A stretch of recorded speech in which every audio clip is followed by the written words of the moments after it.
My name's Jeff Bajorek, and my career in sales has been a hell of a ride. And I want to bring you along with me. If you prefer to sell things at a premium, if you never want to win a deal on price, rethink the way you sell.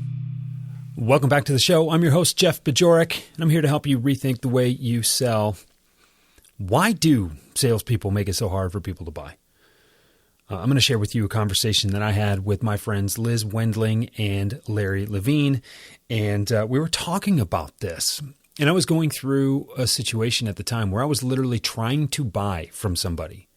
Like, I'm trying to give you money, and they were making it extremely difficult because of some process or procedure or whatever. And, you know, look, as much as I enjoy process and appreciate it for what it is, and I realize that you have to have standard operating procedures within your organization, have you ever thought about how difficult some of those things are for your customers?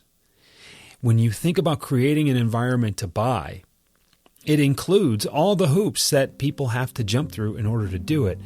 And I still think that that is missed way more often than it should be. So listen to this conversation. I think you're going to hear you're certainly going to hear some familiar voices. I also think you're going to hear some familiar phrasing. And I will be back with you in just a few minutes.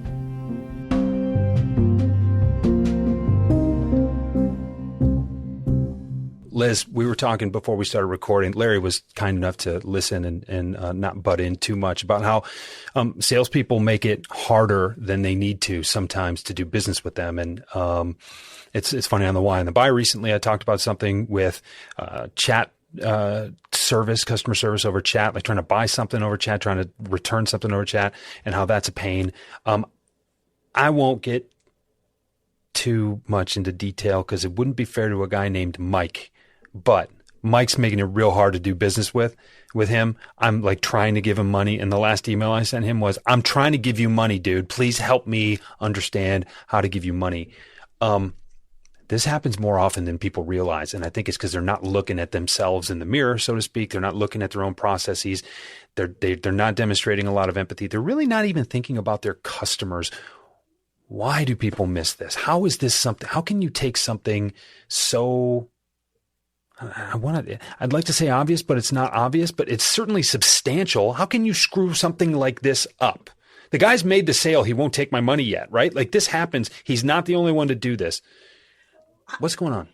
I would first say there's an old saying that says, how you do anything is how you do everything.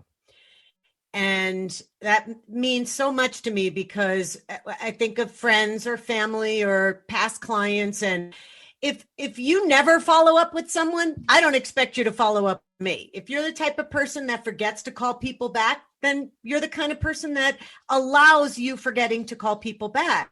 People don't realize that they give their word and then they take their word back, and it makes them look like they're incongruent and inconsistent and out of alignment. But they're doing it to everyone else. That's what I've realized. It's not just me, and it's not just Mike doing that to you. People are doing that because that's how they show up in the world. They don't realize how incongruent they're showing up. I have a good friend. She probably won't listen to this. I hope not. And she is classic for saying, oh, yeah, I'll send that over to you. Oh, okay, yes, I'll pick you up at 7. Or, oh, yeah, let's go ahead and do that.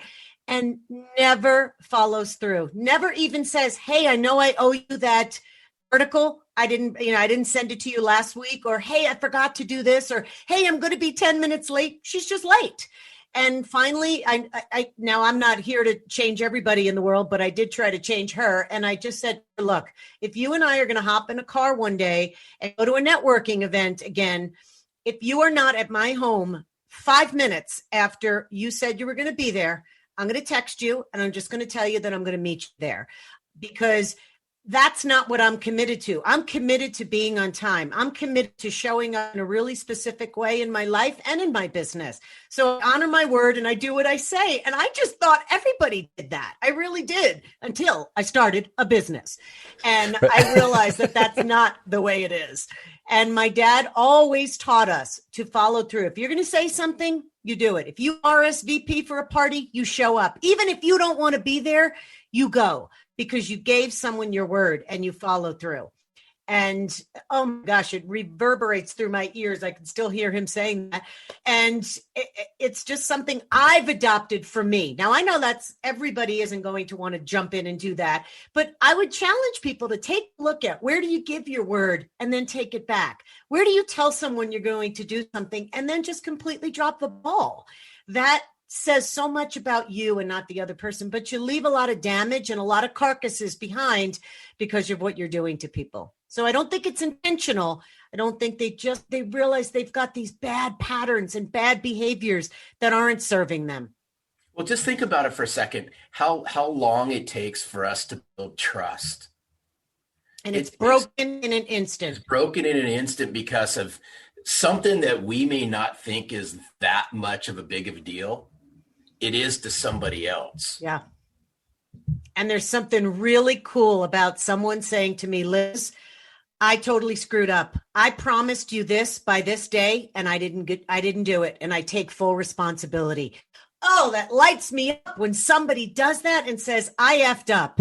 I know that I said this. I was in March, I was having my kitchen and bathrooms redone, and 2 people came out to my home, measured. They were both going to send me proposals. And I got emails 2 days later. Meanwhile, they said 24 hours, 48 hours later.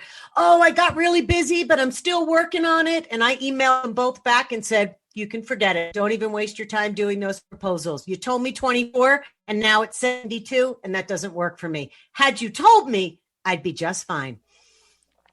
Yeah, there's a self-awareness issue there too, clearly, but I think most salespeople don't think they're hard to work with, right? There's some real blind spots there. And it's funny, how you do anything is how you do everything. I think Camille Clemens and DeJuan Brown and Mike Simmons are all clapping as they hear that right now. We talked about that on this program several months ago, because of just that's a recurring theme, right? When you get into this deeper thought community and you participate a little more and you get involved with some of the messages and things, you realize that some of those common threads among all of us and people who want to be and perform at the levels that we all have, we do things consistently. We do things with consistency. And there's a little difference there. And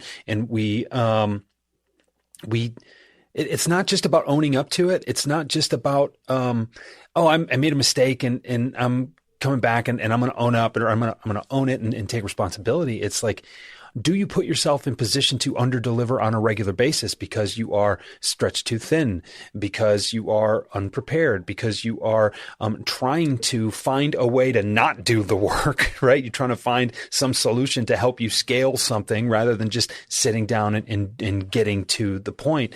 So many of these little things. Larry, you said it. Liz, you've both said this before. This does not need to be really, really complicated, but the more complicated we make it in our heads, the more complicated it ends up showing up to our customers. And that is something you just have to think about. Is it easy to do business with you? It's a form of self-sabotage, playing out over and over and over. And it's heartbreaking to watch, but it's got to be even worse to do every day. Well, here's what's interesting. And flip this thing completely around. If you make it that hard to do business with you in the very beginning, what's it going to be like after we finally bring this thing to some sense of a closure? What's going to happen afterwards? That would scare the crap out of me. Well, it's a glimpse into the future. And that's what I said to a couple of people. I said, you are showing me in the first 5 days of knowing you what it's going to be like to know you in 5 months and 5 years. So if that's how you operate, thank you for your transparency. But that's not how I operate. So I'm going to back off or I'm going to step away. And we've probably all been invited into big telesummits and things like that, where there's very specific things that we have to do and they have to give to us. I don't want to be chasing someone down for the copy that I need to pass out or information that I need. I shouldn't have to chase you down. You told me you were going to do it. So there's been times where I said, you know what, this has been nice. It's been wonderful. We've had a couple of hiccups that could have been avoided, but I'm going to pull out. And it's not because I'm not willing to follow through on my word. The word was already broken weeks before that. Right. Right. And you've got a quicker trigger on that kind of action, Liz, than a lot of people do, right? You got very, very strong boundaries around that. And when has that ever failed you? Never. That's the interesting thing, right? So many people are afraid to put those boundaries up and stand up for themselves, right? I mean, how much work do you do, both of you, with clients about where it's like, are you serious you're going to give that discount? Are you serious you're going to get pushed around like that? Are you serious you're going to work with someone? You're going to work with a customer who pays you to treat you that way? Like, are you really, like, what? Can you imagine what life would be like if you actually had good customers, right? And that's, I think, to flip that back around, this individual is training me how to do business with him, right? You as a salesperson train your customers how to do business with you. What is tolerated becomes encouraged, and you have to be aware of these things. And just there aren't enough people who are aware of these things. It's true. And I'm quick to cut myself out of situations like that, but I'm also very compassionate, and we'll have a conversation about, hey, this looks a little different than what we agreed to. Can we reconvene, have a conversation, get back aligned, get congruent, and get back in the same car moving forward? If not, no hard feelings. But it gives us all a chance to level up, to go, oh, yeah, I did promise that and I missed the mark. So it's a way to recalibrate from a different place. And if we can stay at that new place, then I'm happy to move forward. But if you drop back down, I bounce. I call those having healthy conversations, Liz. Yes, that's it. And there's nothing wrong with that. Healthy relationships. Yeah.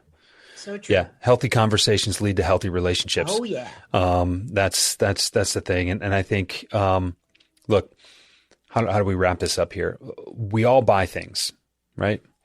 Are you self-aware when you sell things? And do you think about the experiences you have when you buy things and how they relate or don't relate to the way people buy from you? It's you almost have to go through an experience with your own company as a customer to make a dummy phone call from someone else's phone so they don't know it's you calling into the main customer service line, and just like have an experience, see what this is like. This guy would be more or less mortified if he realized what I had gone through. And I'm almost hopeful that he's mortified because I called him out on it. I said, look, here's the deal. I'm in. I'd like to give you money. I'm hoping you'll accept it. And I even went, I'd like to think that I toned myself down a little bit, but I said, here's the deal. I'm trying to give you money. You're making this difficult. Am I doing this right? Or is there someone else I should be talking to? And I didn't want to be passive aggressive about it. Like I know how to do that, and I try not to do that, but the point needs to be made. And I don't have any place to go. Like that's the thing. Like there is not another better alternative here. So he's got the sale, but I can't move forward unless he's willing to let me. That is just a very frustrating, infuriating conversation or situation, because I'm trying to do something here. I'm trying to do something with this show. You know what I mean? And I will find another way to do it if I need to, but I just the process itself is really kind of crazy. So do that self-examination. Show up as your company's own customer one of these days. See what that process is like, and think about how you can make it better. Because these experiences go a long way, and people know more so than ever that they've got options. That's right. And think of the law of attraction. What you're putting out there, you're putting out that you're incongruent and inconsistent. Then good luck. Watch what comes back to you. Clients that are incongruent and inconsistent. You cannot attract awesome, incredible clients by behaving that way. Mic drop. Awesome.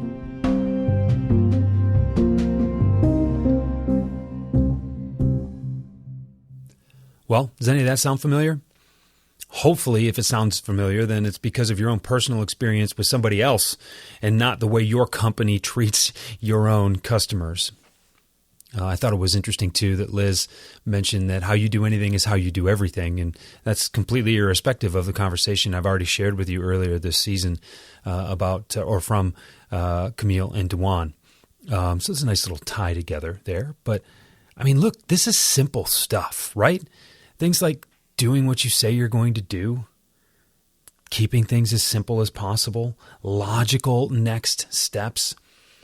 Another kind of bigger concept involved here that we only touched on was that you train your customers how to do business with you. Like, you're setting them up right away with what the customer experience and relationship is going to look like later. Are you cognizant of that? Are you thinking about that from the word go? Or is it just an afterthought? Are you thinking about it at all? Your customers are thinking about it, and it's going to impact the way they talk about you to other people. Do you want them saying good things about you? You should. Are you doing anything to earn that?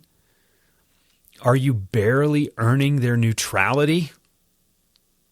Or is your situation and what you're causing them to do and how you're creating the experience for them, is that causing them to say bad things about you? No, hopefully not, probably not, but think about this stuff. You're creating an environment to buy. So I want to thank Liz Wendling and Larry Levine. I will link to both of their LinkedIn profiles in the show notes. Liz is a prolific author. She's written 6 books at this time. She's a wonderful friend and a huge supporter of me. And I think she does brilliant work. So look her up, pay attention to the stuff that she's putting out there. And, she's a worthwhile follow. And I can't say enough about Larry Levine. You've seen him on the stage at Outbound. You've heard him on the Selling from the Heart podcast. You've probably picked up the Selling from the Heart book. I encourage you to do all of that if you haven't already. So thanks again for spending this time with me. I will be back with you again very soon, and I'll talk to you then.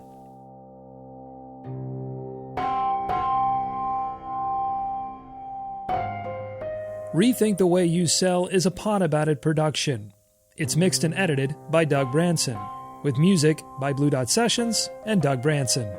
This podcast is masterminded by Jeff Bajorek.